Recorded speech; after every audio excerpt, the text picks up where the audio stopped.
10 bawat item, ha? Matirang matibay! O, so lang magsasakitan, ha?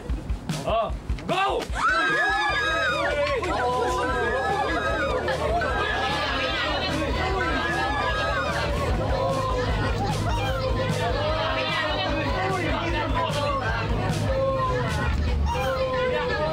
Gumaganda ang paligid kung bawat tao ay puno ng pag-ibig.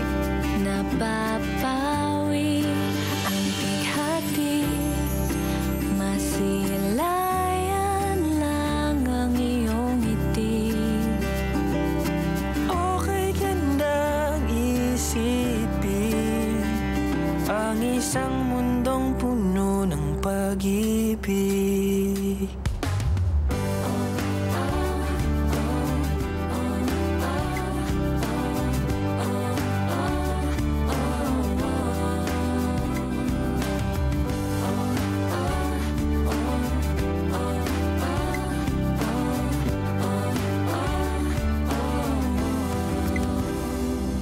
Isang mundong puno ng pag-ibig.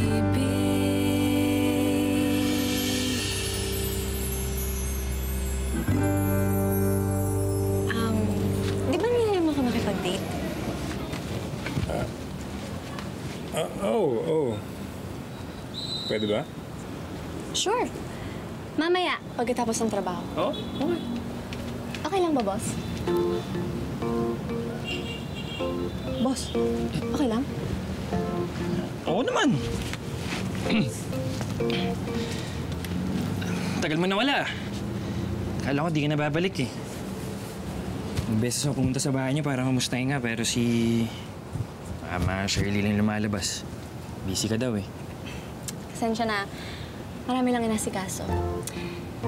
At, hindi naman ako pwedeng umalis dito. Hindi pa ako tapos sa'yo. Ha? Ibig kong sabihin, hindi pa ako tapos sa trabaho ko rito. Hindi ko gali yung ganun, ah. Yung papaasahin kita na okay tayo, tapos bigla kitang ilalaglag. Kahit alalay mo ko dito sa upayan mo, professional pa rin ako. Kaya nga nag-file ako ng leave, di ba? Baka ikaw pa nga yung ganun, eh. Ako yung alin? Yung naiiwan sa ere. Hindi ah. Kilala mo naman ako ah.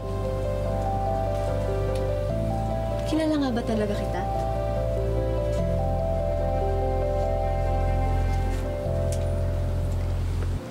Mga suki, wag po kayo mag-uunahan dyan. Wag po kayo mag-agawan. Marami pa po dyan, okay? Hindi po tayo mauubusan. Ayan. Check mo. Grabe. Iba yung bagsik ng bagong ganda ni Maika. Nakapagpatigil ng stampido. Ano nangyari sa ate mo? Paano nawala yung sumpa? Ang masasabi ko lang, umanda si Robin sa higanti ng dating pangit.